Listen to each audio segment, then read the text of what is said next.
cos square cos 60 degree into cos 30 degree plus sin 60 degree into sin 30 degree equal to কত cos 30 degree. দেখো যে যেমন নবম দশম শ্রেণীর 9 দিয়ে 14 নম্বর অঙ্ক আমাদের বলছে এই অংশ সমান এই অংশ, তাহলে এই অংশ হচ্ছে বাম পক্ষ, এই অংশ হচ্ছে ডান পক্ষ। তাহলে আমরা প্রথমে বাম পক্ষ আমরা লিখে নিই।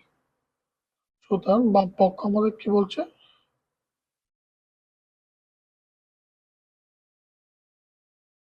বলছে cos 60 degree into cos 30 degree plus sin 60 degree into sin 30 degree. এই অংশ হচ্ছে আমাদের বাম পক্ষ। আচ্ছা, সমান চিহ্ন, এখন আমরা শুধু মান বসাবো, আর কোনো আমাদের কাজ নেই। যেমন আমরা cos 60 ডিগ্রি মান জানি কত, হাফ,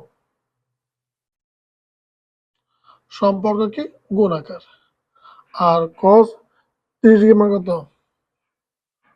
√3/2 প্লাসের প্লাস চিহ্ন সাইন, সাইন 60 ডিগ্রি মান কত √3/2, সম্পর্ক কি আছে গুণাকার আছে, সাইন 60 ডিগ্রি মান হাফ। ওকে, আমরা এখানে নোট লিখতে পারি, যেহেতু cos 60 ডিগ্রি মান আমরা জানি কত হাফ, আর cos 30 ডিগ্রি মান কত √3/2, আর sin 60 ডিগ্রি মান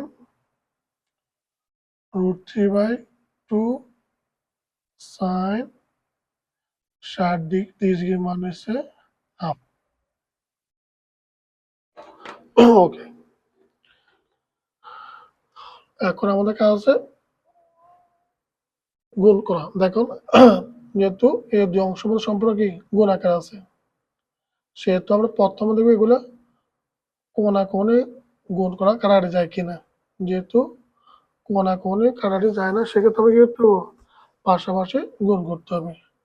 2 এ 2 দুগুণে 4, √3 কে √3 প্লাস প্লাস চিহ্ন, একই রকম নিয়ম, 2 দুগুণে 4, √3 কে √3।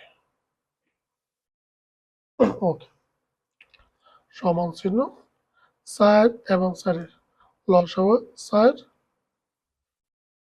এখন 4 দ্বারা 4 এর ভাগ হলে কত, প্রথমে ভাগ পরবর্তীতে গুণ, তাহলে 4 দ্বারা 4 এর ভাগ হলে 1 হয়, 1 দ্বারা √3 গুণ করলে √3 কে √3 প্লাস এ প্লাস চিহ্ন, সেম একরকম নিয়ম, √3 4 √3 একটা একটা করে দুইটা দুইটা √3। আমরা এটাকে লিখতে পারি 2 একে 2, 2 দুগুণে 4, তার 2 ভাগের √3 ভাগের 2। এই অংশ হচ্ছে আমাদের বাম পক্ষ। এখন আমরা দেখব ডান পক্ষ। সুতরাং